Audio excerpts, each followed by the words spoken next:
Estamos online? Estamos online. Bom dia, galera. Estão nos ouvindo bem? Como que a gente está aí? Estão nos vendo e nos ouvindo? Alguém comenta aí para a gente ver.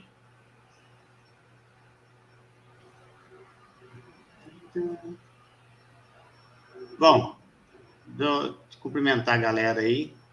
Aí, ó. Isabela, bom dia. Bom dia todo mundo que está vendo aí. Bom dia, Oyama. Bom dia. Bom dia, camarada. O meu xará daqui a pouco está entrando aí. Ele deu uma atrasadinha, mas ele já está vindo já. Bom dia, Dai. Vamos uma rodadinha de apresentação, né? Então, eu sou o Lucas. Eu sou o Lucas, sou o diretor responsável pela Emancipa Mídia Livre. E... obrigado, Dai. Eu sou o Lucas, né? Eu tô aqui só para poder dar uma olhada nesse povo aí, comentar da Rússia e da Ucrânia, porque eu sou o menorzinho aqui. Nada. Vamos passar uma vez aí. Pode ir o próximo aí que quiser fazer a apresentação. Fala, Oyama. Bom dia a todas e todos, eu sou o Oyama, sou, como eu sempre falo, esposo da Dai. Ela está acompanhando a gente aí lá na sala. Amor, beijo. E também sou um dos donos, junto com a Dai, da Editora Estrela, e estamos aí para debater esse conflito aí. Lucas Tira as crianças da sala, o que anelo chegou? Bom dia,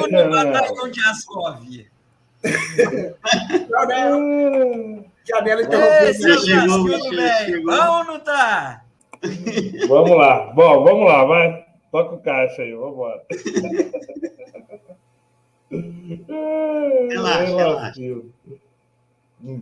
Bora lá. O Yama estava no meio da apresentação dele. Não, já acabei. Já? Isso. Então vai, o Xará, pode só vez aí. Bom, oficialmente, bom dia a todas e todos. Agora sem bastidores. Meu nome é Lucas Rafael Chianello. Agradecer o convite do Oyama, do PC, do Lucas Gomes, para a gente falar aqui hoje sobre esse assunto importante, né?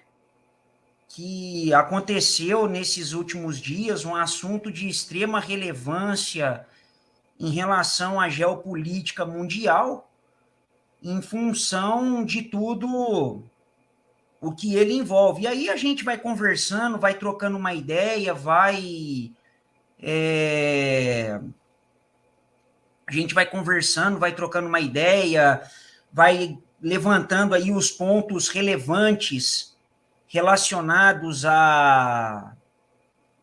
ao assunto e chegamos aí numa conclusão final para colocar para as pessoas, inclusive, porque, né, sabendo que a nossa posição aqui ela é praticamente unânime, por que essa é a nossa posição sobre esse conflito? Show de bola. Bom, comparado, prazer, meu nome é PC, meu nome é Antônio, mas todo mundo me chama de PC para quem não me conhece. Atualmente estou como comandante geral da EFOP, que é a Escola de Formação Petista do Sul de Minas, sou vice-presidente do PT aqui de Alfenas. E aí, ao longo da nossa trajetória política, a gente tem dado uma estudadinha aí nas relações, né, geopolíticas que nós temos hoje, né, assim como o Chianello muito bem colocou, o que justifica não a defesa da guerra, né, mas a defesa dos fatos históricos e das decisões políticas pelos líderes das nações hoje. Nós temos que entender que uma guerra não é fruto de uma discordância entre gestores, né? Eu não gosto de Chianello, então vamos brigar. Isso tinha muito mais a ver né, num período de reinados e feudos do que necessariamente hoje, com a complexidade das formações das repúblicas e das nações na era do imperialismo, né? Então, ou seja, não é um conflito porque o Putin não gosta de fulano ou ciclano, é um conflito porque existe toda uma carga histórica e existe toda uma carga material para que ele aconteça hoje, e eu acho que essa é a importância desse debate aqui, para que a gente demonstre a superioridade da análise política sobre a análise das emoções, tendo em vista que hoje nós temos, né, uma hegemonia da mídia golpista, nós temos uma hegemonia da mídia imperialista no Brasil e no mundo, e que eles conseguem disfarçar e manipular todos os discursos para esse elemento sentimental. Então, nós não estamos aqui apoiando guerra, nós estamos aqui debatendo os elementos dessa guerra que vão gerar processos ou de libertação, ou de submissão, ou de exploração, e eu acho que é esse processo que nós temos que partir no ponto fundamental. Então, bora para esse debate aí, que eu estou animadíssimo, já faz dia que eu estou doido para meter o louco nesse papo aí. Bacana. Vamos começar, então. Deixa eu falar, então, um negócio, já aproveitando a fala do PC. Ele deixou bem claro, né, que ninguém gosta de guerra, tirando os americanos, né? Então, já os americanos não têm fetiche com isso é verdade. Porque a economia americana é baseada em guerras, né? Então, eles precisam de guerras para sobreviver economicamente e tal. Já começando no debate aí. Ô, Yama, aproveitando que você falou isso aí, eu já posso fazer uma primeira leitura de um material legal pra caramba sobre esse fetiche que os Estados Unidos têm por guerra? À vontade. Então, vamos lá, deixa eu colocar aqui, ó. Deixa eu só achar aqui, que tá aqui no meu celular, já achei. Isso aqui é uma coluna do Paulo Tadeu aqui em Poços, que chama Breves Notas, num dos jornais locais aqui, no Jornal da Cidade. Olha só, 1893. Estados Unidos anexam o Havaí. 1898. Ocupam a China. 1898. Ocupam as Filipinas. 1913. Sem armas de destruição em massa, massacram 600 mil filipinos, o mesmo número aproximadamente de pessoas que o Bolsonaro já matou por não dar vacina.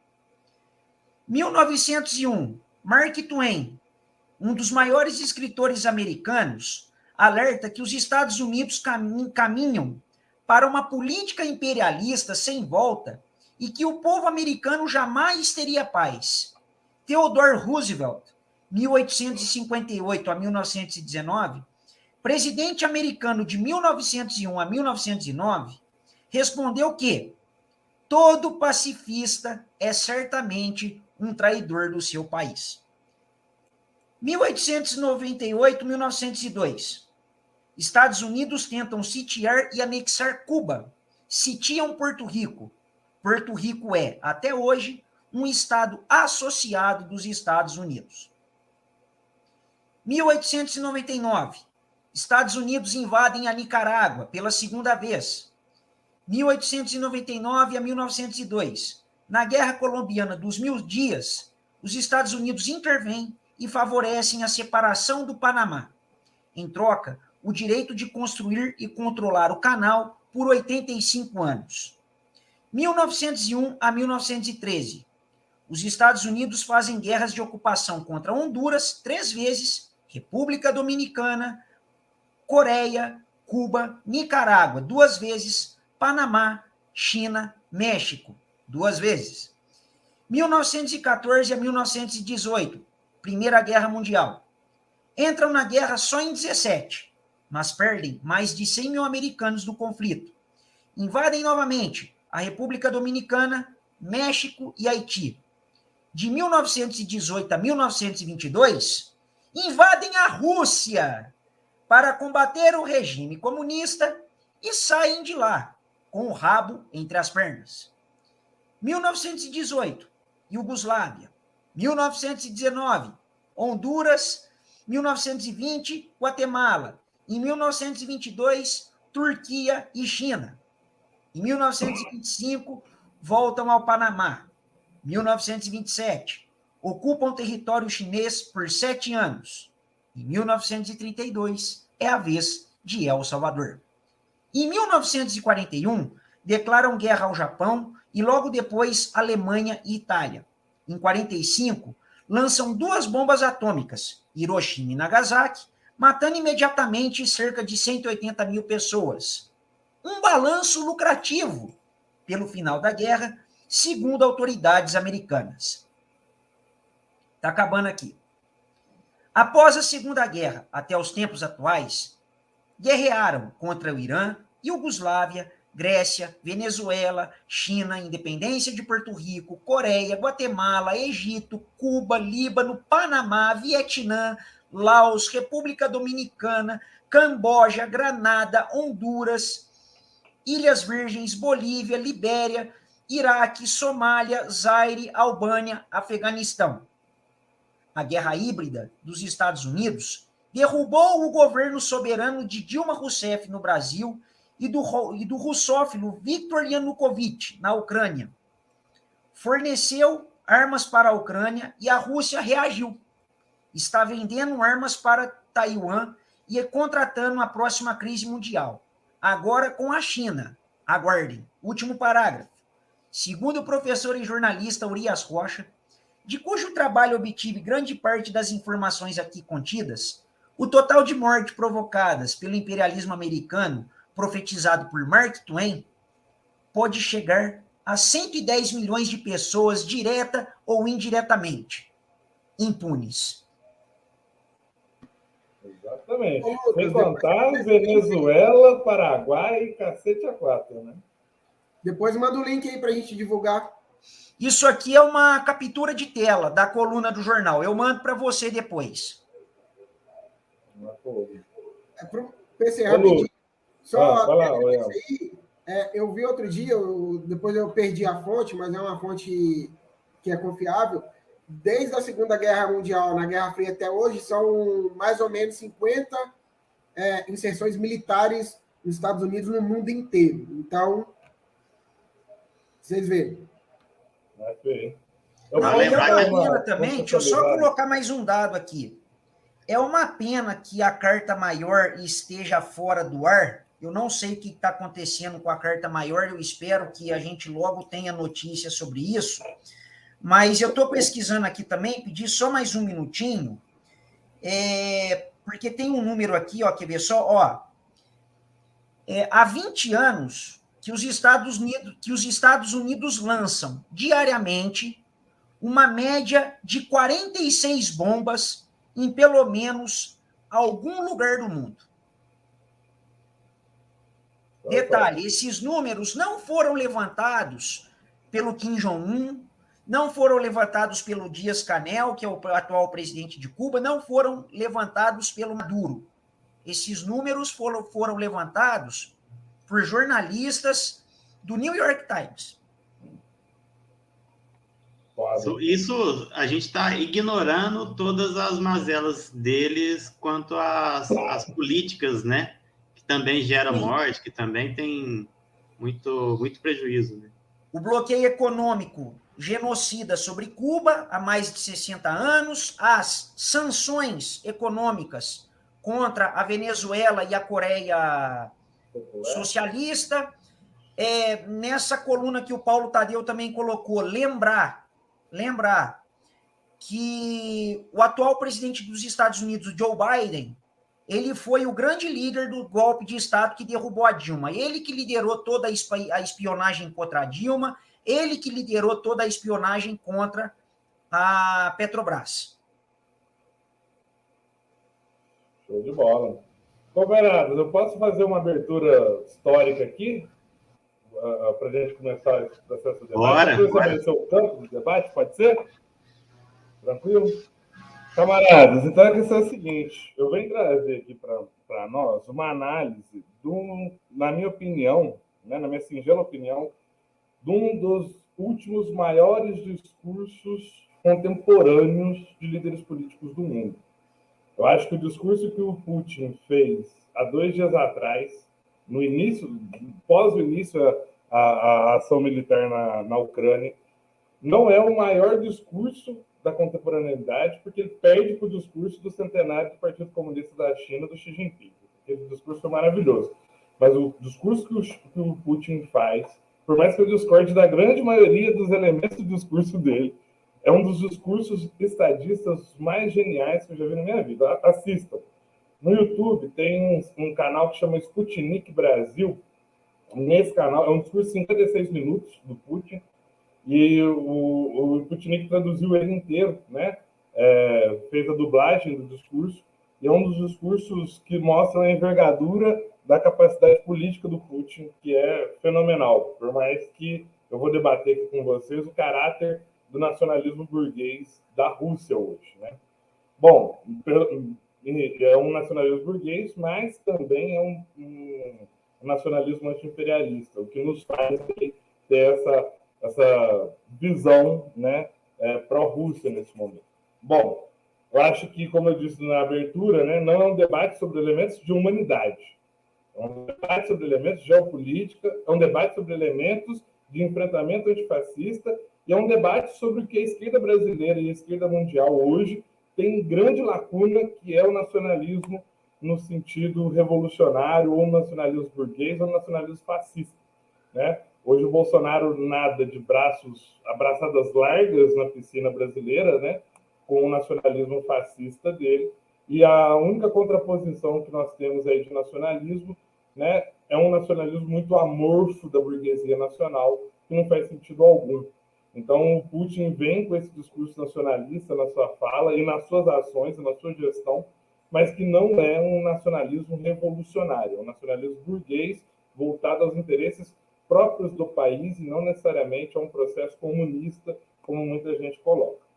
Primeiro, o Putin começa esse discurso colocando um elemento muito importante, a formação da Ucrânia, né? A Ucrânia é um berço do nascimento russo, né? Então, ou seja, a Ucrânia ela é um Estado-nação muito recente, se a gente for ver numa linha histórica, né? Então, ou seja, ela é um Estado-nação que não se tem uma dinâmica nacional muito bem estabelecida. Segundo o próprio Putin no discurso dele, né, ele coloca que o Estado ucraniano é um Estado criado, arquitetado e organizado por Lenin, idealizado por Lenin. E aí o Putin, na sua perspectiva anticomunista, o Putin é um anticomunista, né, coloca no seu discurso, inclusive, que é muito curioso que Lenin tenha pensado e arquitetado a Ucrânia e hoje a Ucrânia esteja derrubando as estátuas de Lenin no seu território, né? Então ele dá esse ponto. E como é que funciona, né? A Ucrânia é o berço do desenvolvimento da civilização russa, e o que o Putin está colocando é que a tarefa dele, enquanto governante russo, de uma possível e de uma potência política do mundo, é resgatar a Rússia. Segundo o Putin, faz uma crítica à União Soviética, a Lenin e a Stalin, no sentido de que repartiram os territórios e o povo russo sem nenhum critério para criar e fortalecer as alianças entre as repúblicas da União Soviética. E o que eu estou fazendo é uma reparação histórica do que o comunismo fez com o território russo, com o povo russo.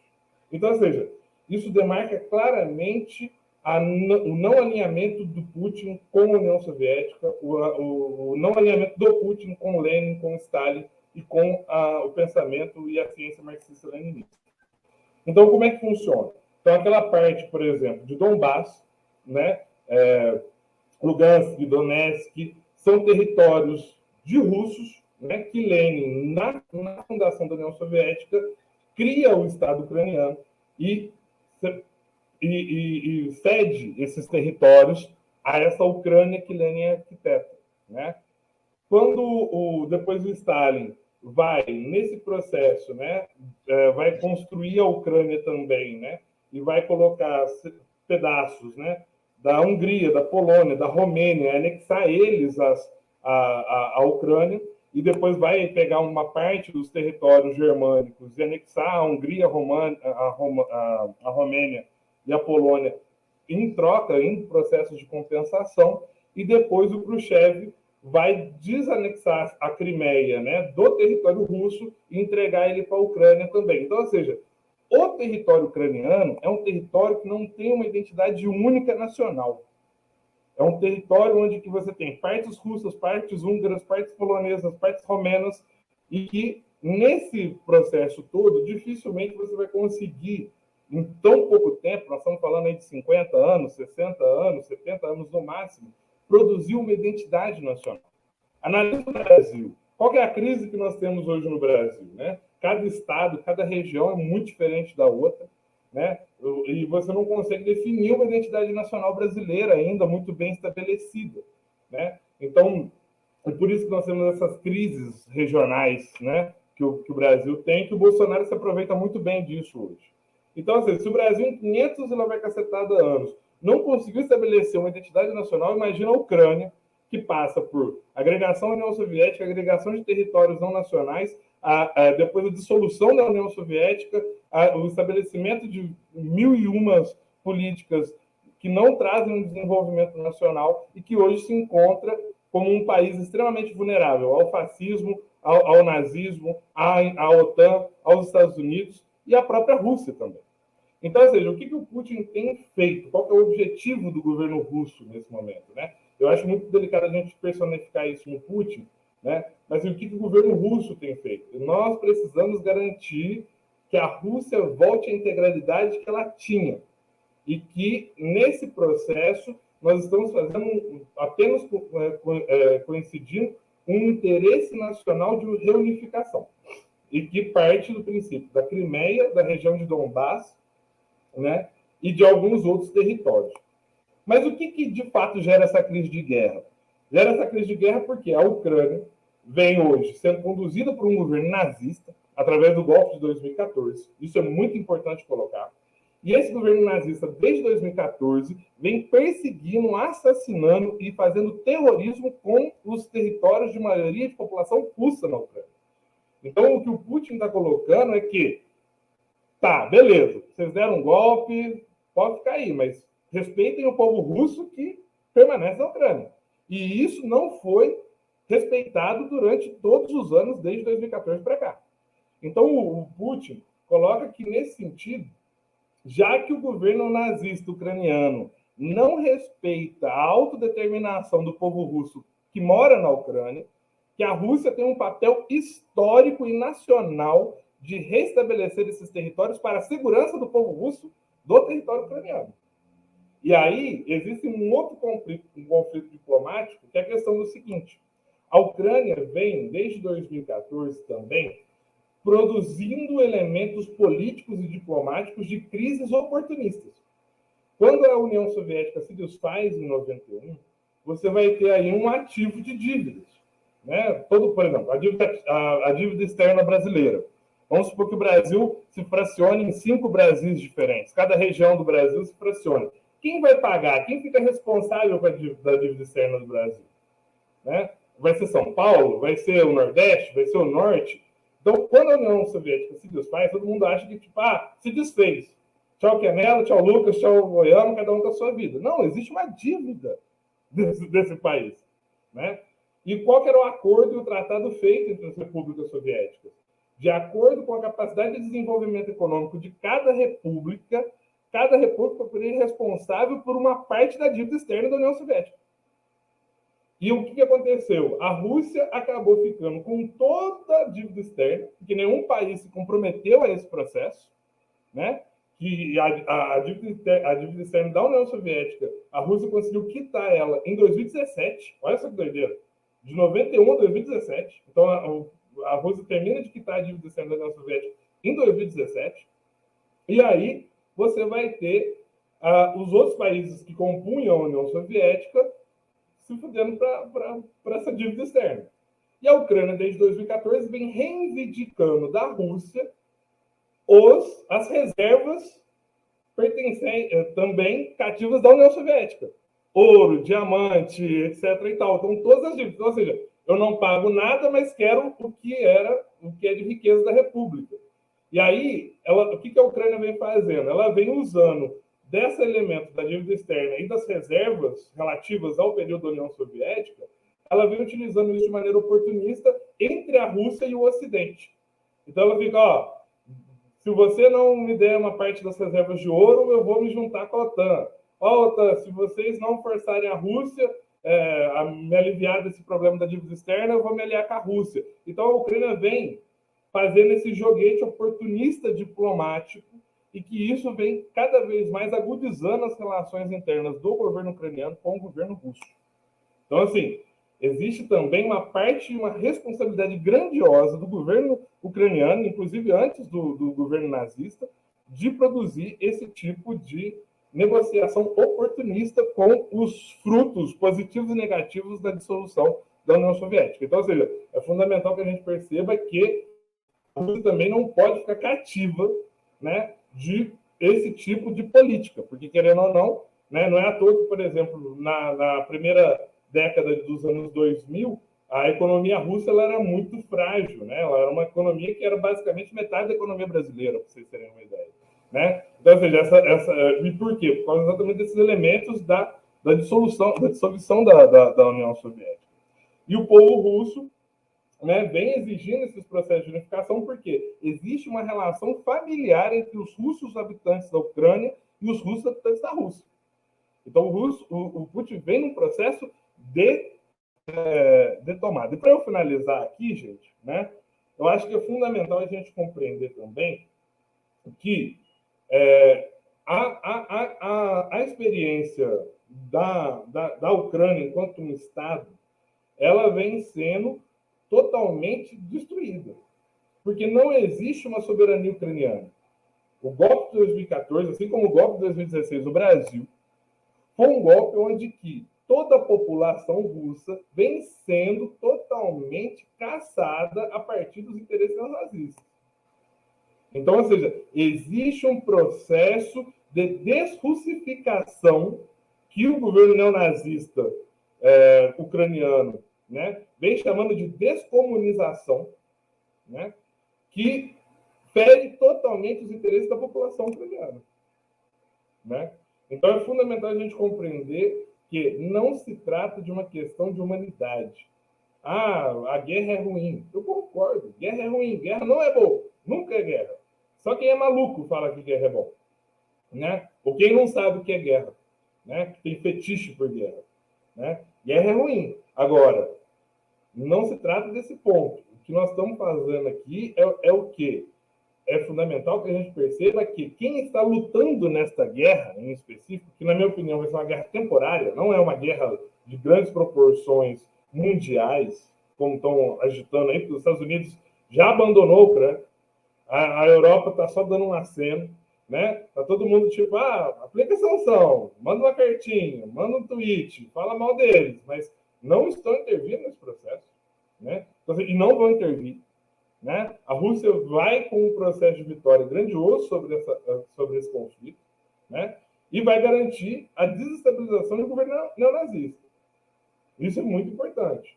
E a turma que fala que tem que tirar o Bolsonaro, é isso que eles estão fazendo lá na Ucrânia. Só que eles não estão com um ato fora Bolsonaro e muito menos com esperança no Lula ganhar as eleições. A gente esquece aqui que o Lula pode ganhar as eleições, mas o fascismo bolsonarista permanece na sociedade brasileira. Né? Então, ou seja, e que se esse nazismo não for combatido, nós vamos chegar num ponto de guerra civil igual essa turma está vivendo lá. É que lá já existe um histórico agudizante para que o nazismo ucraniano seja forte daquele jeito. Aqui a gente ainda está num processo de construção desse fascismo brasileiro e que nós precisamos ter postura para não deixar chegar nesse ponto. E a postura é bem diferente do que os nossos líderes políticos têm tido nos últimos anos. Bom, e aí, para fechar esse processo, é fundamental que a gente compreenda que quem está lutando nessa guerra é o exército de Lugansk e Donetsk, né? Então, ou seja, são exércitos ucranianos, né? Aliás, que antes eram territórios ucranianos, com apoio tático e estratégico do exército russo, certo? Contra parte do exército ucraniano, então, ou seja, não é a integralidade do exército ucraniano que entrou nessa guerra para parar a Rússia, e milícias contra milícias neofascistas. Né? Então, ou seja, são as milícias neofascistas. Tanto que ontem à noite o Putin dá uma declaração polemiquíssima e muito pontual, falando uma declaração ao exército ucraniano. tomem o poder da Ucrânia. O Putin agora está incitando o exército ucraniano a tomar o poder da Ucrânia para ele ter uma margem de negociação, porque o Putin falou, todas as vezes, ele falou, abre aspas, é mais fácil negociar com o exército ucraniano do que negociar com nazistas e drogados que gerem a nação. Fecha aspas.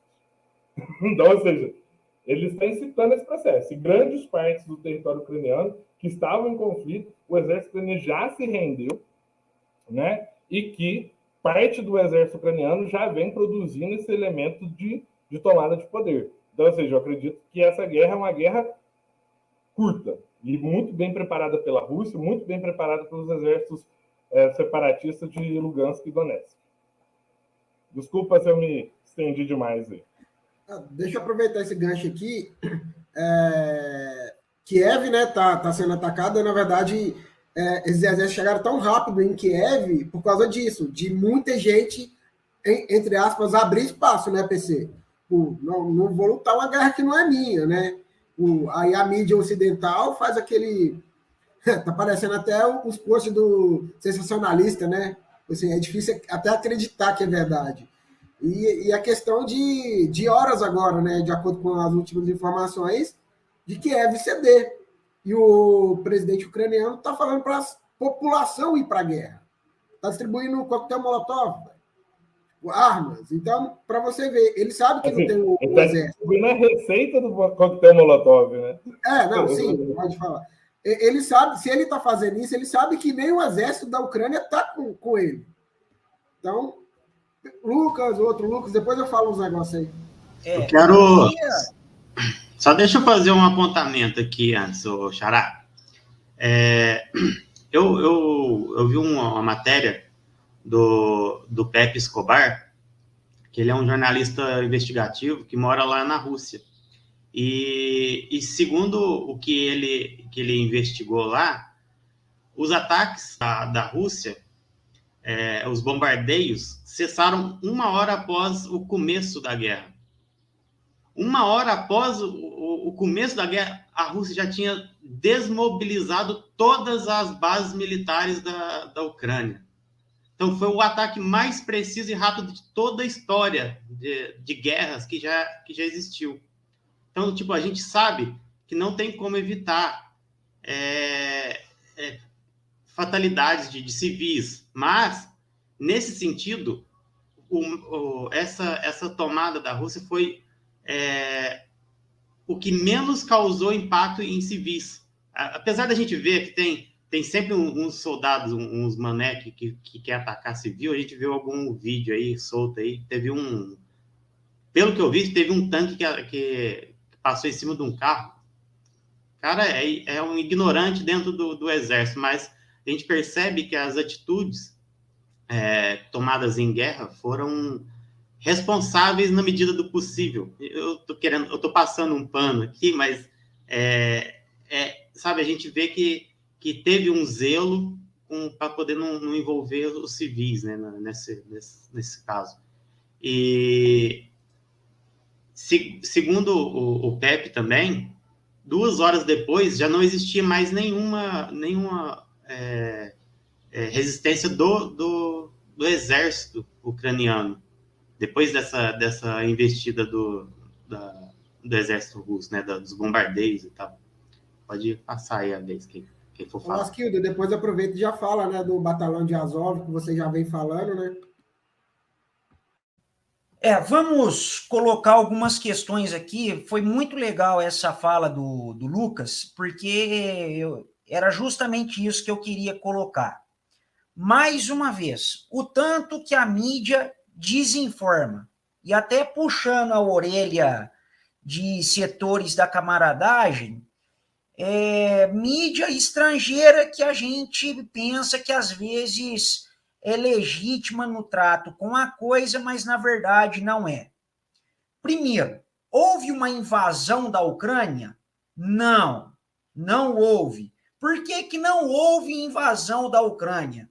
Porque as ações militares da Rússia, elas não foram no sentido de tomar o território ucraniano.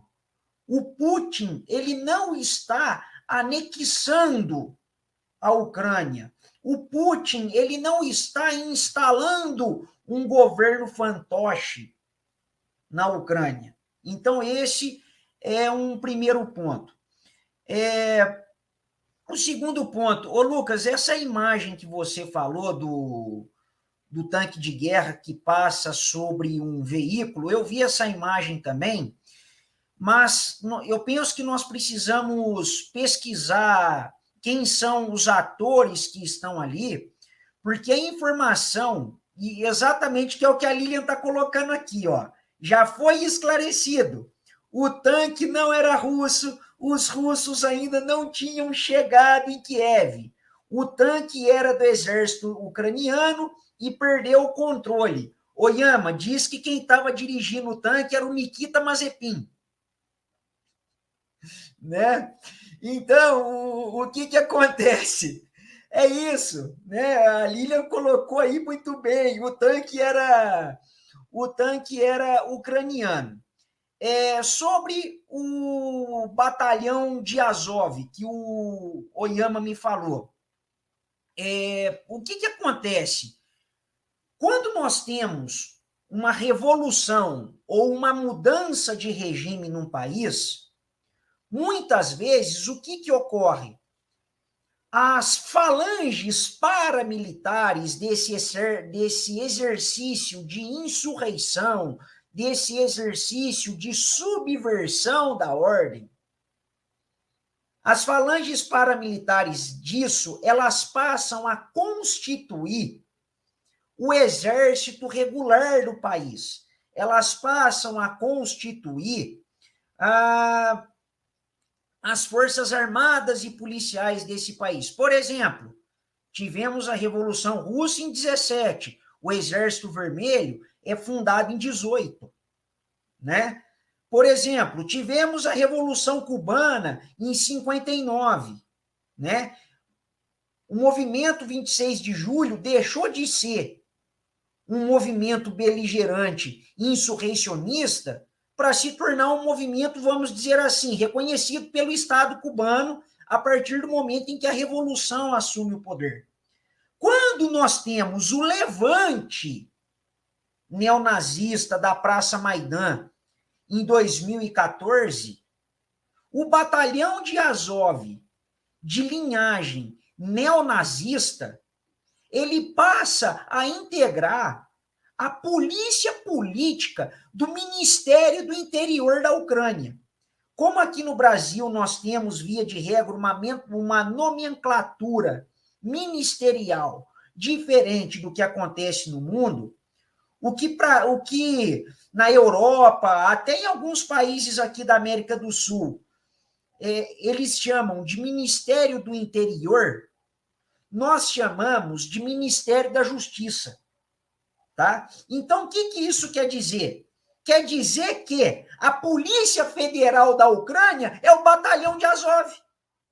A Polícia Federal da Ucrânia é uma milícia neonazista e que está ali, ó, batendo na porta da Rússia. E aí é o que o PC fala. A gente quer guerra? Não quer, mas como é que você fica quieto numa situação dessa? E aí vem o Sergei Lavrov, ministro das Relações Exteriores da Rússia, que diz, olha, estamos desnazistificando a Ucrânia, em razão desses elementos. E, por último, nós sabemos que tem um ator preponderante nessa ação russa, que é a grande ameaça que se constitui à Rússia e que patrocina os neonazistas ucranianos, que se chama Organização do Tratado do Atlântico Norte. Tá? A mesma OTAN, por exemplo, podem pesquisar aí, que foi a grande responsável por derrubar o Gaddafi.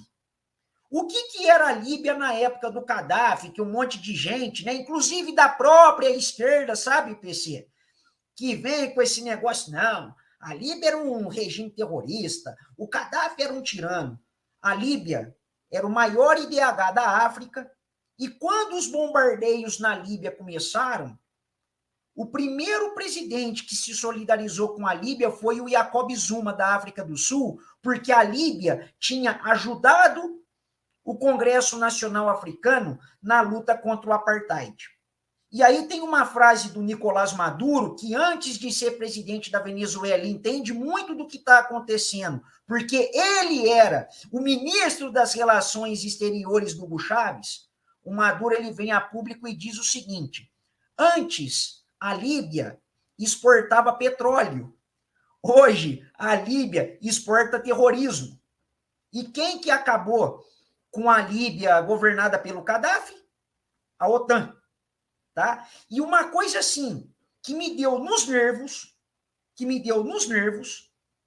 que é essa notícia de que é a primeira ação de guerra em território europeu desde a Segunda Guerra Mundial. Não é, porque a senhora OTAN, Organização do Tratado do Atlântico Norte, também esteve envolvida na última grande guerra que se teve em solo europeu, que foi o desmanche jugoslavo.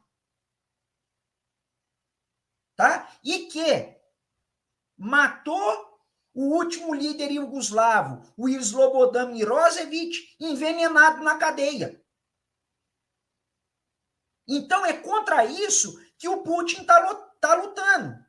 Porque nessa disputa geopolítica dos Estados Unidos, nessa nova fase de tentativa de expansão do imperialismo estadunidense, por onde que ele ataca a Rússia militarmente? Pela OTAN. Que se vocês forem ver em mapas aí, inclusive o Oyama colocou um desses mapas nas redes sociais dele, com base militar da OTAN para tudo quanto é lado. Base militar da OTAN na Austrália, base militar da OTAN no norte da África, né? E mais, uma coisa que a gente tem que lembrar aqui. Quando nós tínhamos a União Soviética, o pacto militar que reunia as forças militares do bloco socialista era o Pacto de Varsóvia. Polônia, Bulgária, Romênia, enfim, todos aqueles países ali do leste europeu, além das repúblicas soviéticas. Hoje, tirando a Ucrânia, quase todas essas ex-repúblicas soviéticas estão na OTAN. E aí, com a Ucrânia fazendo fronteira com a Rússia e com todo o armamento da OTAN para ser estacionado ali, o Putin vendo isso, vocês acham que o Putin vai ficar quieto? Não, a OTAN está aqui no meu quintal, mas que isso? Eu tenho soberania, eu tenho autodeterminação. Não. A história da Rússia, desde a Idade Média, é uma história de sofrimento de invasões pelo Ocidente. Então, é claro que isso não seria motivo para o Putin simplesmente reforçar a fronteira. Não. O Lavrov está certo. Eu estou combatendo os neonazistas ucranianos, até porque tem outro elemento também que eu estou lembrando aqui. Tudo bem, não temos mais uma União Soviética, não temos mais um exército vermelho, mas, mesmo assim, a Rússia ela se declara como um Estado que luta contra toda e qualquer tentativa de emergência nazista, neonazista, porque enquanto você tinha uma proposta nazista de estabelecimento de uma raça ariana, o território russo é um território formado por mais de 200 nações. Então, a defesa da diversidade étnica russa, ela passa por uma luta incessante contra o neonazismo nos dias atuais. Tá? E, por fim, com muito respeito, com muita calma, mas sem deixar de pontuar, eu queria, inclusive, discordar do nosso camarada Lula e do ex-chanceler Celso Amorim. Tá? O Lula disse, por exemplo, porque essas coisas têm que serem resolvidas numa mesa de negociação. Eu, a priori, também sou defensor de solução internacional pacífica dos conflitos. Agora, gente, com muito respeito ao Lula, como é que o Lula quer que se tenha uma mínima conversa civilizada com o batalhão de Azov? Acho que é uma coisa que tem que colocar. E aí, por esse motivo, também discordo do Celso Amorim, porque o Putin não pode assistir quieto, querendo negociar politicamente com quem avança militarmente. Nós não estamos falando somente dos Estados Unidos, nós estamos falando da OTAN, um sem número de países da América do Norte, da Europa, da Ásia, da Oceania, que estão infligindo um cerco contra a Rússia. E aí a Ucrânia é o território mais perto. Chega, aqui vocês não vão colocar base. Então, por essas razões que eu penso que, de um ponto de vista de um alinhamento pontual, que a ação do Putin tem que ser defendida. Que a ação do Putin tem que ser legitimada. O Putin não é comunista, tá? Não existe por parte do Vladimir Putin qualquer tentativa de reedição do socialismo no que seria uma neo-União Soviética. Não existe isso, muito pelo contrário. O Partido Comunista da Federação Russa é uma força política reconhecida, que tem a segunda ou terceira maior bancada do parlamento russo, tá? O Putin, ele tem uma outra visão de mundo, agora, com todas as contradições, tá? E que existem com todas as contradições que existem nessa nova Rússia liderada pelo Putin, se trata de um aliado pontual contra o imperialismo, tanto da OTAN quanto do próprio Estados Unidos. Então, repito uma frase que eu disse durante a semana para algumas pessoas. Querem paz no leste europeu? Fechem a OTAN.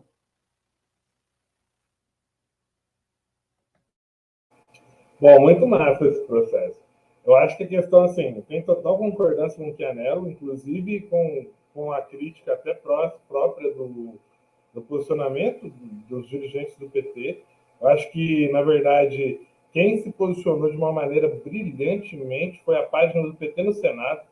A bancada de senadores do PT fez um post, inclusive depois apagaram, não sei porquê, mas fez um post fenomenal sobre o conflito na Rússia, né? O conflito na PC, deixa eu te perguntar. Me desculpa, mas agora eu vou ter que fazer uma pergunta jornalística / provocativa, porque além de advogado, eu sou jornalista.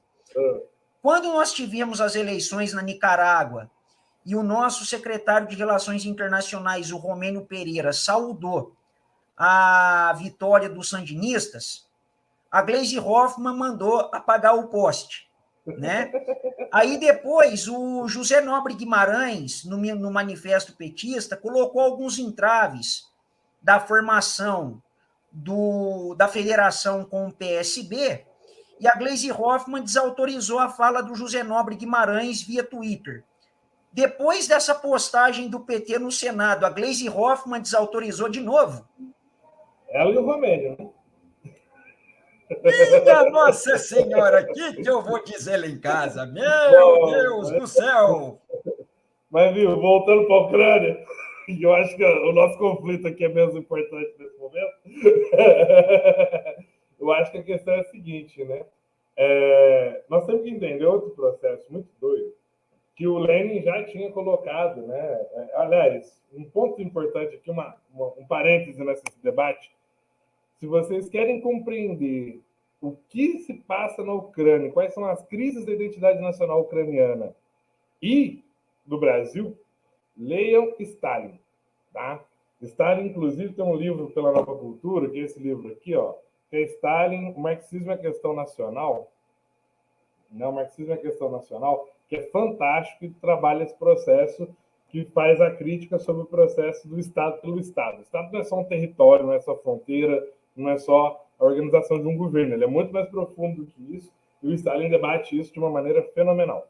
Mas voltando, o Lenin trabalha no imperialismo, etapa superior do capitalismo, os elementos de que o imperialismo cada vez mais ele chega a ser a fase de putrefação do capitalismo, né?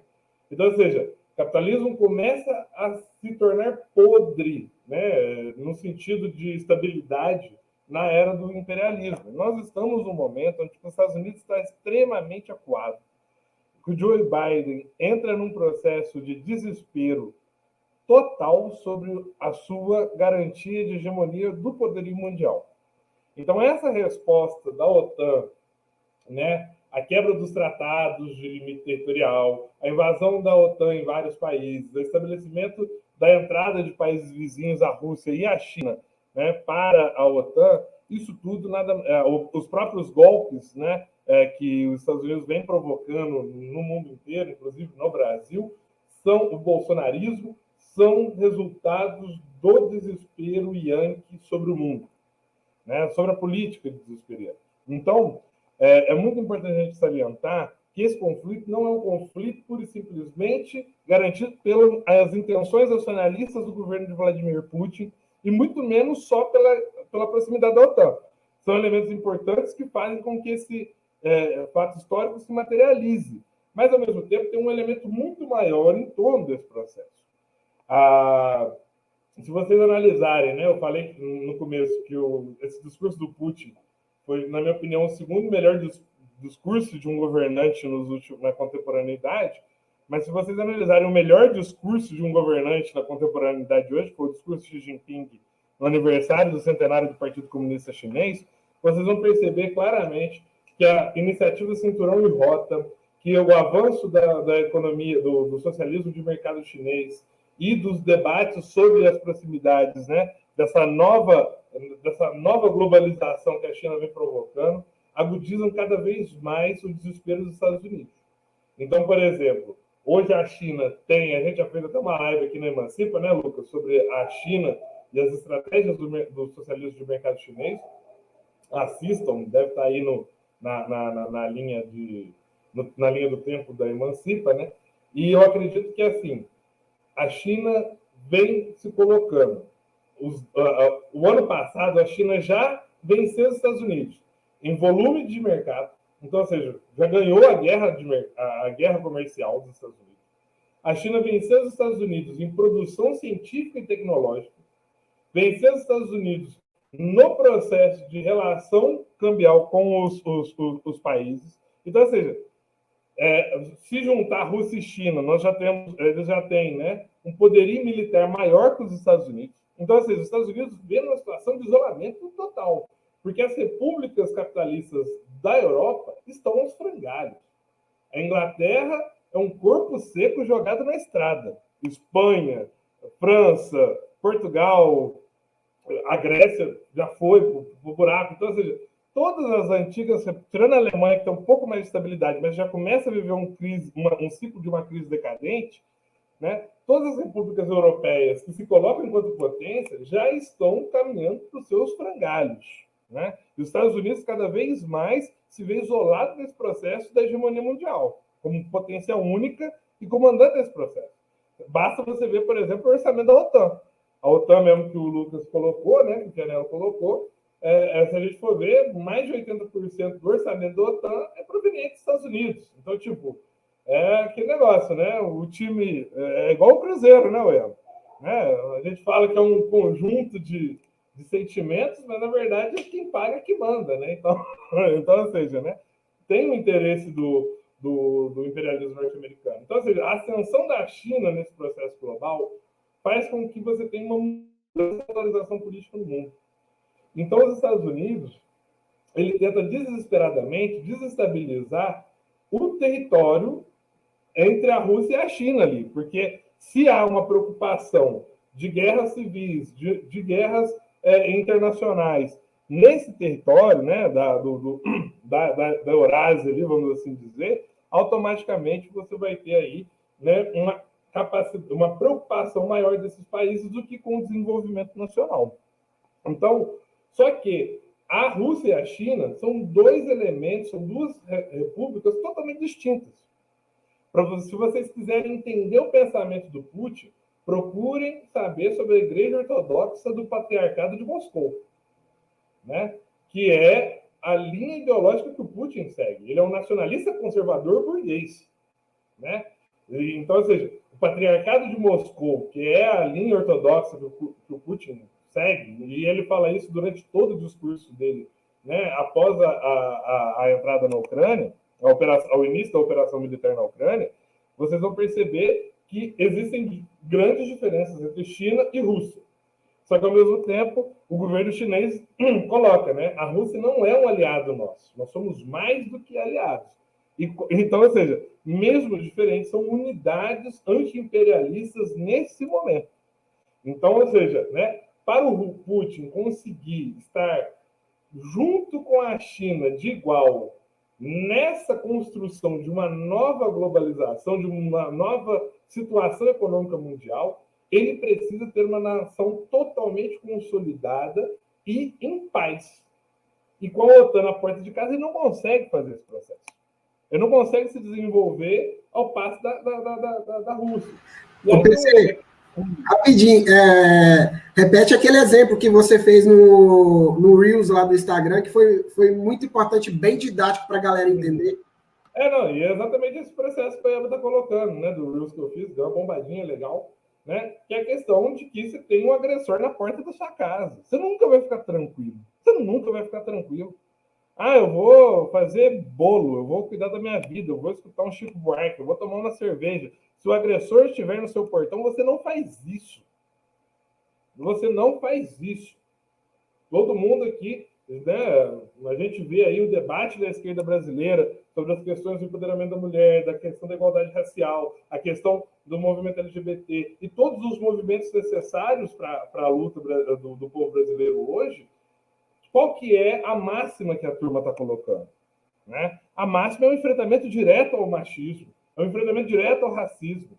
E, gente, diplomaticamente, o racismo, o machismo, a LGBTfobia, a opressão do trabalhador não acabam. Não acabam. Entendeu? Podem amenizar ou maquiar situações, mas ela não se acaba com elementos diplomáticos. Quantas leis de direitos nós temos no Brasil? Que a Nela é advogada, pode falar para a gente. Quantas leis de proteção nós temos ao Brasil? E qual é a realidade do Brasil? É a violência aumentando, a violência doméstica aumentando, os casos de racismo aumentando, os casos de LGBTfobia aumentando. Então, ou seja, a realidade é distoante da legislação. Então, a diplomacia dá corpo e condições materiais da transformação poder acontecer. Mas a realidade, na grande maioria das vezes, é diferente do que a legislação, do que esse espírito das leis traz. Então, ou seja, o Putin tentou, desde o golpe de 2014, colocar diversos elementos e diversos acordos, diversos tratados, diversas negociações para que a agressão não se materializasse, mas ela vem se materializando. Não podemos esquecer aqui o caso de 2014, onde que 40 sindicalistas comunistas foram queimados vivos pelo governo nazista. Nós não podemos esquecer isso. A agressão não partiu da Rússia. A agressão iniciou-se pelo mando do governo nazista. E como todo governo nazista é um governo fantoche. Quem está por trás dele é os Estados Unidos, é a OTAN, é os interesses de todo esse poderio militar, esse aparato bélico que vem explorando o mundo há muito tempo. Perguntem para Angola, perguntem para Nicarágua, perguntem para o Paraguai, perguntem para a Colômbia, perguntem para qualquer país dito terceiro mundo, né, do planeta, se você se preferiria ter um governo nazista comandado pelos Estados Unidos no seu país. Pergunta para os líbios agora. Pergunta para a Síria agora. Pergunta para a Etiópia. Né? Pergunta para qualquer país do mundo o que eles querem. Eles querem sua autodeterminação. Mas muitas vezes a classe trabalhadora do país não está organizada o suficiente para conseguir esse processo. né? Nós vamos tirar o Bolsonaro das urnas se tudo der certo. Se tudo der certo. Ou seja, a classe trabalhadora brasileira não tem organização suficiente para tirar um fascista do governo. Né? E olha que o fascismo brasileiro é um fascismo que trabalha no campo das ideias. Ele não tem uma materialidade armada, necessariamente. Né? Tem milícias armadas, etc. e tal, mas ainda não é um fascismo que queima a sede do PT, que queima a sede da CUT, como a ditadura militar brasileira fez. Na Ucrânia, eles já estão nesse ponto. Então, a autodeterminação do povo ucraniano não aconteceu. Não foi o povo ucraniano que tirou o governo em 2014. Não foi o povo ucraniano que decidiu construir uma política anti-russa. Não foi o povo ucraniano que resolveu enfrentar esse processo. Diferentemente, por exemplo, em países que se dizem ditadura, como Cuba e a Coreia Popular. Vai lá brincar com a Coreia Popular. O povo da Coreia defende o seu país. Vai lá brincar com o Dias-Canel a 80 quilômetros de Miami, lá, 120 quilômetros de Miami. O povo cubano defende o Dias-Canel e o Partido Comunista. Por quê? Porque há uma autodeterminação popular. Na Ucrânia não se tem isso. Se tem um governo fantoche que oprime o povo. Ah, porque o povo aceita. Nós estamos aceitando Bolsonaro. Estamos aceitando Bolsonaro, inclusive com forças de esquerda que demoraram para adotar a palavra de ordem fora Bolsonaro. Exatamente. Não só demoraram para adotar a palavra de ordem fora Bolsonaro, mas demoraram para aceitar a defesa do governo Dilma, demoraram para aceitar a realização do golpe, demoraram para aceitar o fora Temer, demoraram para aceitar o enfrentamento à prisão do Lula. Então, ou seja, nós aceitamos o governo Bolsonaro. Então, não julguem o povo ucraniano por serem subalternos ao governo nazista ucraniano. O que o Putin está fazendo é exatamente uma brecha, uma ponta de abertura para a autodeterminação do povo ucraniano. Se a Ucrânia depois vai ser anexada à Rússia, se o povo ucraniano falar assim, não, nós queremos ser russo, se vai ser uma república independente, se vai aceitar Donetsk, Lugansk, se a Crimeia vai voltar para a Rússia ou não, isso depois vai ser debatido entre o povo ucraniano. Nós não podemos aceitar que um governo fantoche manipule as pessoas. E isso é o fundamental. Então, para fechar esse raciocínio, gente, nós temos que compreender que todo o conflito que está acontecendo na Ucrânia nada mais é do que uma ação desesperada da resistência do imperialismo norte-americano. Né? Porque, por exemplo, a elite brasileira aceitou o governo Lula em 2002, aceitou o governo Lula em 2006, aceitou o governo Dilma em 2010, aceitou o governo Dilma em 2014, golpe. Porque quando eles percebem um avanço da organização da classe trabalhadora, eles travam. Eles travam. Travam mesmo. Então, ou seja, quando se chega a um ponto de travar e que a classe trabalhadora está, ou que o avanço das forças progressistas estão maduras a um ponto X, gera conflito. Veja a Venezuela. A Venezuela não está com um problema econômico central por causa, necessariamente, do governo Maduro ou do período Chávez. Ela está porque existe uma crise onde a elite venezuelana quer travar o desenvolvimento progressista, mas que, ao mesmo tempo, a classe trabalhadora está muito bem organizada. Não organizada ao ponto de produzir uma revolução socialista, mas organizada ao ponto de um enfrentamento pau a pau com a elite venezuelana. E isso gera conflito. O povo fala, o Lula vai transformar o Brasil numa Venezuela. Antes fosse que o Lula organizasse a classe trabalhadora como o Maduro fez, como o Chávez fez. Né? Porque aí nós tínhamos que resistir o golpe a Dilma. Só que se fosse para a gente ter um conflito igual na Venezuela, ninguém aceitaria aqui, não. Então nós temos que fazer nossa referência aqui à luta popular. O capitalismo é conflito. Se ele não mata como ele está matando agora na Ucrânia, como ele vem matando na Ucrânia, ele mata disfarçadamente como ele vem matando no Brasil. Junta aí os 600 mil que morreram de Covid, junta aí o extermínio da juventude negra, junta aí o extermínio das mulheres através da violência doméstica, junta aí uma série, o extermínio dos povos indígenas, quilombolas, sem terras, lideranças políticas, etc. e tal. Vamos ver o quanto o capitalismo é. Então é fundamental vocês perceberem esse processo. O capitalismo entra na sua fase aguda de putrefação. E o que a Rússia está fazendo é apenas se aliando com um novo projeto mundial para defender a sua soberania nacional, primeiro ponto, e segundo, auxiliar no desenvolvimento da queda do imperialismo norte-americano. E é nesse exato momento que nós temos que compreender o nosso apoio. Então, nós temos que apoiar o Putin nessa empreitada, nós temos que apoiar a China e o Xi Jinping nessa empreitada, nós temos que apoiar o Irã, que há pouco tempo atrás estava fazendo um enfrentamento direto. Ah, mas o Irã é muçulmano, machista, não sei o que lá. Nós estamos debatendo geopolítica mundial. Então, as próprias ciências marxista-leninista colocam, né?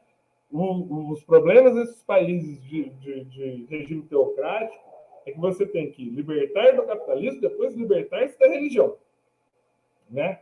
Então, ou seja, é fundamental que nós compreendamos, né? O que aconteceu no Afeganistão, né? Que nós compreendamos que a luta anti-imperialista é fundamental, porque ela é a porta de abertura para a libertação de todas as nossas pautas. Todas. Porque é exatamente o capitalismo norte-americano, na sua fase imperialista, que rege, que aprofunda e que organiza todas as violências que a gente sofre. Todas. Desde a falta do gás na sua casa, ao preço do combustível no Brasil, a postura machista e escrota do seu marido, do seu companheiro, do seu vizinho, do seu amigo, da postura da polícia, a postura do playboy, a postura... Todas essas posturas são regidas pelo capitalismo. Sem a destruição do capitalismo e do imperialismo norte-americano, não há libertação. E isso é fundamental. É exatamente por isso, e simplesmente por isso, que nós devemos dar nosso apoio a Putin. Não é a gente ir lá para Donetsk e pegar um revólver, uma espingarda. Não é isso que nós estamos falando. Nós estamos falando assim, ó, está acontecendo lá, não é porque o Putin é malvado. Não é porque o Putin ele gosta e ele quer fazer uma política hegemonista, até porque ele nem tem para onde crescer. Né? No máximo é ali o resgate dos territórios russos e acabou. Nós estamos fazendo isso porque nós temos que garantir a soberania dos povos e o enfrentamento anti-imperialista no mundo. E é isso. Desculpa a extensão de novo. Deixa eu falar um pouquinho. Primeiro, novamente, acho que é sempre bom nós citarmos aqui que ninguém é doido, acho que sempre a gente tem que falar isso, ninguém é doido de querer guerra. Novamente, ninguém quer guerra.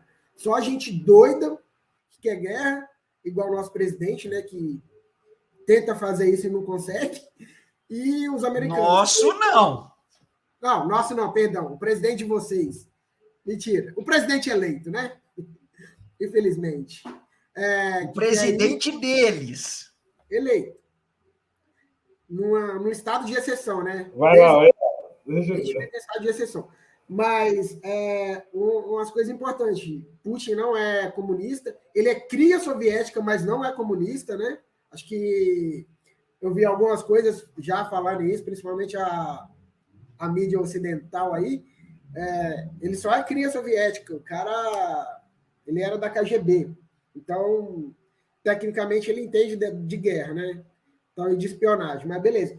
O importante, a fala do PC um tempo atrás sobre a questão de identidade nacional, é importante lembrar a questão, se for olhar dentro do espaço-tempo, dá 200, pouco mais de 100 anos, assim, entre 100 e 300 anos a questão, porque antes, como a gente vivia num absolutismo monárquico, não era questão de espaço, de linha geográfica dentro não só da Europa, da Ásia, né, dos impérios, dos reis absolutistas.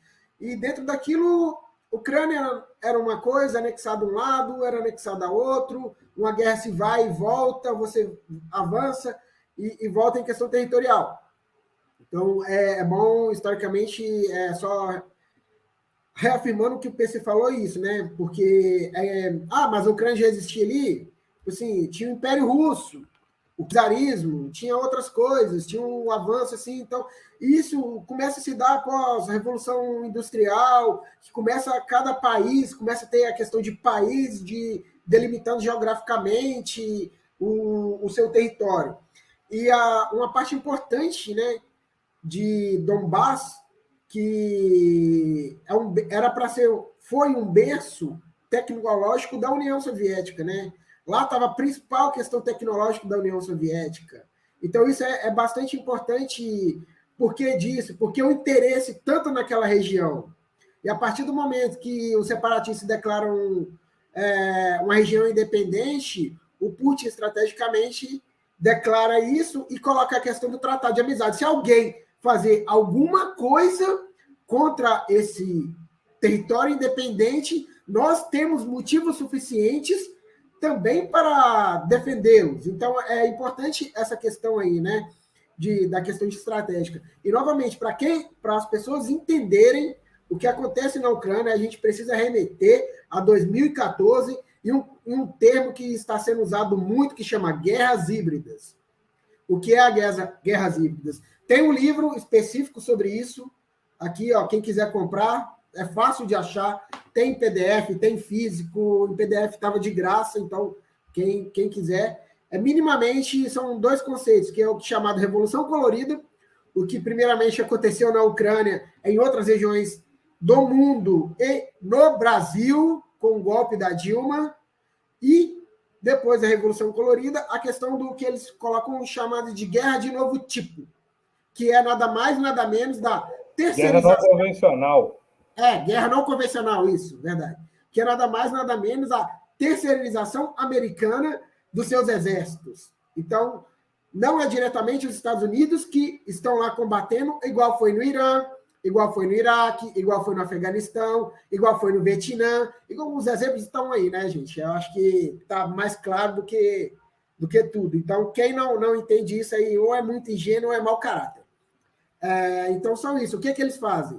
Eles financiam paramilitares, financiam milícias, financiam agentes de formação de conteúdo para fazer isso. Então, é importante, o livro é muito bom, o livro é interessante, e fala o que aconteceu em 2014, fala as consequências, fala a questão da Rússia em relação a isso também. Então, acho que é importante a gente entender também essa questão, e primeiramente não, caso vocês não perceberam ainda, não teve um soldado americano ainda na Ucrânia, não teve um soldado europeu na Ucrânia, da OTAN, não teve um soldado da OTAN na Ucrânia. Então, acho que é importante entender isso, porque, como já foi dito, a Ucrânia já foi abandonada. Os Estados Unidos não vai fazer nada. A OTAN não vai fazer nada, porque não tem o que eles fazerem. O Putin, politicamente, a questão de estratégia, de geopolítica, ele já venceu a guerra, independente do resultado de vidas humanas perdidas. Infelizmente, vão ter, sim. Em uma guerra, existem vidas perdidas. Mas o objetivo central já foi conquistado. Então, tadinho dos ucranianos. É o que eu falei esses dias, dentro de um contexto maniqueísta da mídia ocidental, a Rússia não é o vilão da história, a Ucrânia não é a vítima, e os Estados Unidos não são os mocinhos dessa história. É importante frisar essa questão. E eu tinha outra coisa para falar, mas eu esqueci, mas vamos continuar com o debate aí, que tá legal, tá importante. Eu acho que é isso. Lucas, Chianello, PC, na hora que eu lembrar eu falo. Bom, eu entendo que tudo que a gente precisava falar sobre isso já foi falado. Eu já vou caminhar até aqui para as minhas considerações finais, que eu vou pegar novamente um gancho na fala do Oyama, porque nessa guerra de propaganda que tem dentro dessas guerras híbridas, a gente tem visto que existe um movimento neonazista europeu, patrocinado de fora, que financia um batalhão de Azov, e que promove a revisão histórica do que foi a Segunda Guerra Mundial. E o que acontece hoje quando se tem esse crescimento da extrema-direita no mundo, patrocinado inclusive pela OTAN? Se tem a revisão histórica dos feitos do Exército Vermelho durante a Segunda Guerra Mundial. Recentemente, um memorial do Exército Vermelho foi dinamitado na Geórgia. Recentemente, houve um incidente diplomático entre a Rússia e a Tchequia, porque a Tchequia derrubou a estátua do general do Exército Vermelho, agora o PC, pesquisa o nome aí quando eu falo, o nome do general do Exército Vermelho que liderou a libertação de Praga, que ocorreu depois do dia da vitória, ao passo em que a gente vê a reabilitação de figuras que, se não foram nazistas, cooperaram com o nazismo. E, por último, eu queria colocar aqui uma declaração do camarada Petro Simonenko, que é o secretário-geral do Partido Comunista Ucraniano, e ele discorre sobre todo esse conflito, ele fala da CIA envolvida nisso, ele fala de uma tríplice aliança entre os Estados Unidos, a Grã-Bretanha e a Polônia, e ele coloca o seguinte, depois da derrota do Terceiro Reich, os cúmplices de Hitler e os criminosos de guerra envolvidos no assassinato massivo de civis e no Holocausto, os soldados das divisões da SS e os batalhões de polícia, eles se atrincheiraram sobre os serviços especiais dos Estados Unidos e britânicos. E hoje, esses serviços especiais utilizam ativamente seus descendentes ideológicos para fomentar a russofobia e criar uma ponta de lança contra a Rússia, onde cidadãos ucranianos são considerados exclusivamente bucha de canhão na guerra pelos interesses dessa aliança. Então, esse é mais um elemento da guerra híbrida, conforme a Lilian colocou agora aqui também, a minha amiga Lilian Vaz, a guerra híbrida, o revisionismo histórico é um componente dessa guerra híbrida. Então, é isso. Eu penso que nós vivemos tempos incomuns, eu penso que nós vivemos tempos de alta tensão, e repito aqui o que eu falei há alguns minutos. Entendo que não temos que ter amor à guerra, entendo que temos que buscar soluções pacíficas para a paz, para que se chegue na paz.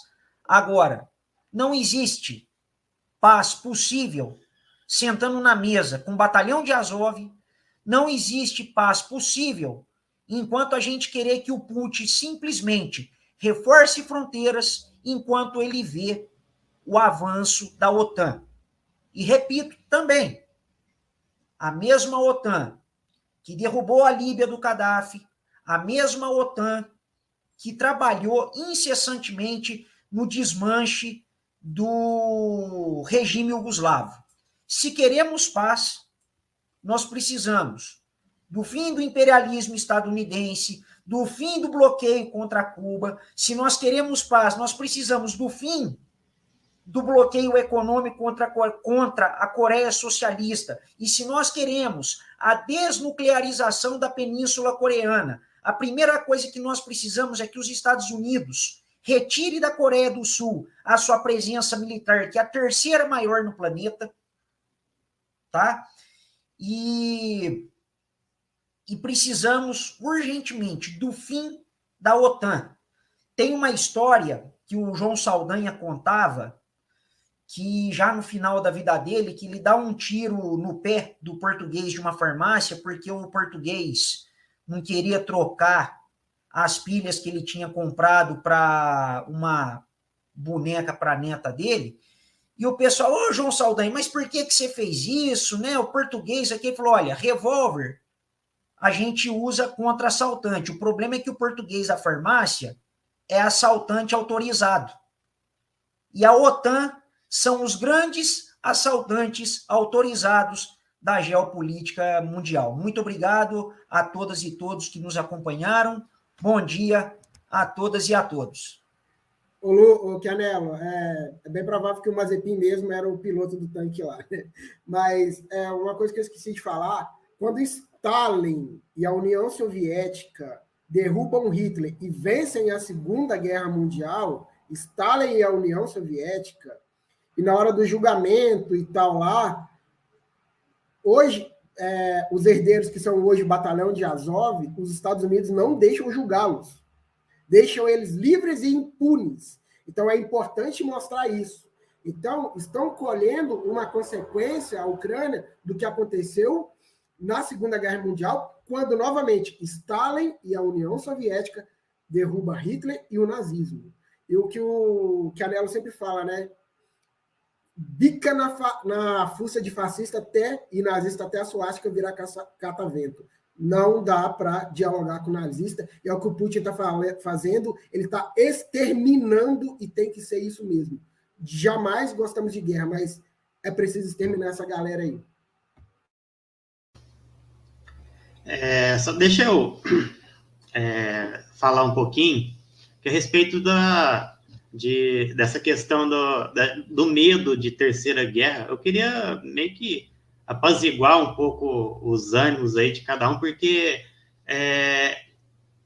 a gente vê uma guerra sendo travada lá que todo mundo já tem o que queria dela. Por exemplo, os Estados Unidos e a OTAN, eles já tiveram lucro tanto na propaganda anticomunista que eles vêm fazendo e também no financiamento bélico. Então, a parte dele, ele já conquistou. Ele não tem mais o que ganhar nisso. Se ele quisesse fazer algum contra-ataque, ele não vai estar embasado. Ele não tem, por exemplo, Putin, ele fez o ataque antes que a Ucrânia tivesse o contrato com a OTAN. Então, não vai ter ação da OTAN também contra a Rússia, porque não teve esse contrato, que a gente sabe que no artigo 5 da OTAN lá, tem a questão de qualquer aliado que seja atacado, todas as forças serão voltadas contra esse atacante. Então, como não houve essa questão, a gente vai ficar limitado, sim, às sanções contra sanções econômicas e, enfim, contra a Rússia. A Rússia já está preparada para essas sanções, ela tem, sei lá, mais de 200 bilhões em reservas internacionais, tem o apoio da China, que é um parceiro econômico e comercial, que é talvez o melhor possível para ela ter, sabe? Então, a gente não tem que ficar com nenhum medo de terceira guerra mundial, porque não tem jeito da gente chegar nessa questão, porque todos os lados já tiveram seu benefício. O Putin mesmo tem a questão dele de já ter apaziguado, acho que não dá para falar que é apaziguado, mas ele já abraçou os seus, né, os russos que ele quer proteger com a guerra, ele já está conseguindo isso. A guerra já foi, entre aspas, finalizada, porque ele não há jeito da Ucrânia responder à altura da Rússia, porque foi um ataque muito certeiro, não tem como. Eles já estão desmobilizados, então, e essa questão dos nazistas, a gente tem que entender que, apesar de lá não ser um governo nazista, não é tipo, eles falam, o presidente é um judeu. Porra, se você é judeu, se você não é, você consegue ser nazista do mesmo jeito. Você consegue ter atitudes nazistas. Porra, velho, qual que é qual que é o entrave nisso? Sabe, ele tem as atitudes dele. Eu até falo que ele é mais só um fascista do que nazista por conta dele ter essas origens judaicas, né? Mas a questão é que ele passa pano, ele ignora todas as questões do Exército Azov lá, por exemplo. Tudo que a sua polícia faz contra os russos, contra os comunistas, ele ignora, ele não faz justiça em cima. Então, acaba sendo um governo fascista nazista, né? Nazi-fascista, né? Então, eu queria só deixar essa questão muito esclarecida, que não tem um perigo de ter uma terceira guerra, porque todos os componentes internacionais já estão satisfeitos com os resultados, sabe? Então, só isso mesmo. Agora eu passo a bola aí. Rapidinho, só para completar o PC, rapidinho mesmo. Pode lá. Só completando o que o Lucas falou, o ataque foi tão preciso que eu posso estar errado, mas eu acredito que essa guerra não chegou ao fim do nosso carnaval, né?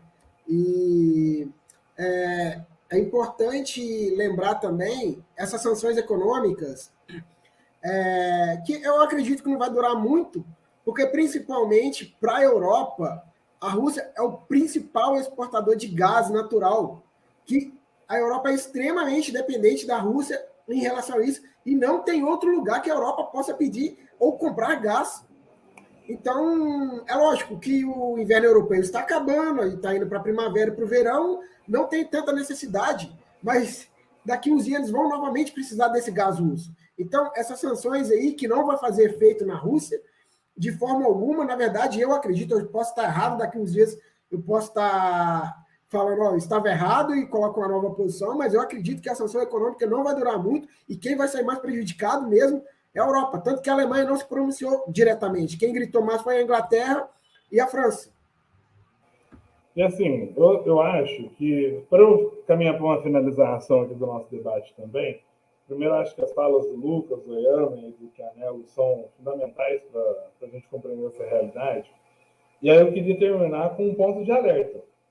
Né? No Rios que eu postei antes de ontem, sobre a situação russa, né, na Ucrânia, uma das pessoas comentou, mas e as vidas ucranianas, e o povo ucraniano, se é um conflito Rússia-Estados Unidos, que guerreiem em seus territórios. Eu só venho fazer um alerta, que vale muito para o povo brasileiro.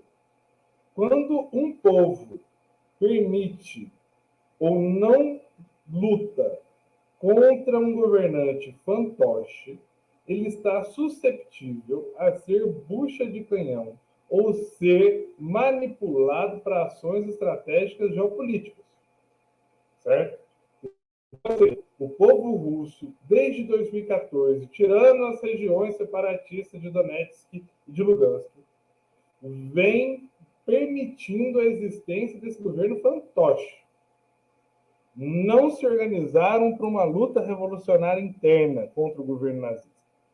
E aí, quando você permite um governo desse, você está automaticamente autorizando o seu território a servir como massa de manobra para operações estratégicas da geopolítica mundial. Então, se o Brasil e o povo brasileiro não intervirem, não se posicionarem, não trabalharem, não lutarem contra o bolsonarismo, nós poderemos, mais para frente, muito bem, servirmos como território de massa de manobra para as ações do imperialismo norte-americano. Não tenham dúvidas, e na minha concepção isso não aconteceu por causa da pandemia. O governo Bolsonaro, antes da pandemia, passou todo o seu período de primeiro ano de governo atacando diretamente, tivemos conflitos diretos na fronteira, ao governo Maduro. Bolsonaro passou seu primeiro ano de governo cutucando o governo venezuelano e provocando conflitos armados com a Venezuela constantemente. Mussolini já fez isso na Itália com a guerra da Etiópia contra Lia Selassie, né? Então, ou seja, já é histórico e factual que povos que autorizam e que não lutam contra governos fantoches são utilizados como bucho de canhão. Se não fosse a pandemia, nós teríamos uma situação de guerra ou pré-guerra no Sul, na América do Sul, com relação à Venezuela. É interesse do Brasil conflitar com a Venezuela? Claro que não. É interesse norte-americano conflitar com a Venezuela. Então, ou seja, nós teríamos tido semelhantes reveses no nosso povo, como foi o território ucraniano, como está sendo o território ucraniano agora. Então, ou seja, permitir, eu não gosto de política, tanto faz Lula ou Bolsonaro, tanto faz partido A ou partido B, tudo farinha do mesmo saco, tanto faz se o governo brasileiro é mais próximo dos Estados Unidos ou mais próximo da China. Esse tipo de posicionamento faz com que nós tenhamos possibilidade de ser território de guerra. Não porque nós queremos, mas porque nós acabamos sendo usados de massa de manobra dentro dos planejamentos do imperialismo. Muito cuidado com isso. Procurem saber onde teve golpe que governos fantoches assumiram, por exemplo, Duterte nas Filipinas, né? Duterte nas Filipinas foi exatamente o que aconteceu. Um governo fantoche que é utilizado como massa de manobra, né? A China, durante o governo Chiang Kai-shek, né, do Kuomintang, foi usado como território de massa de manobra do nazismo japonês na Segunda Guerra, né? O Peru, né, durante os governos Fujimori, né? E eu gostaria aqui de fazer uma saudação ao grandíssimo e maior estrategista político da América Latina, presidente Gonzalo, que morreu isolado há 30 anos isolado numa prisão no Peru. Né?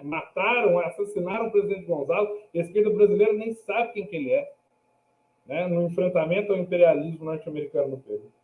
Perceba o que aconteceu na guerra do narcotráfico na Colômbia, através dos governos fantoches e da potencialização das bases militares dos Estados Unidos na Colômbia. Então, ou seja, nós não podemos permitir que governos fantoches, governantes amantes dos Estados Unidos, sejam e regem a nação.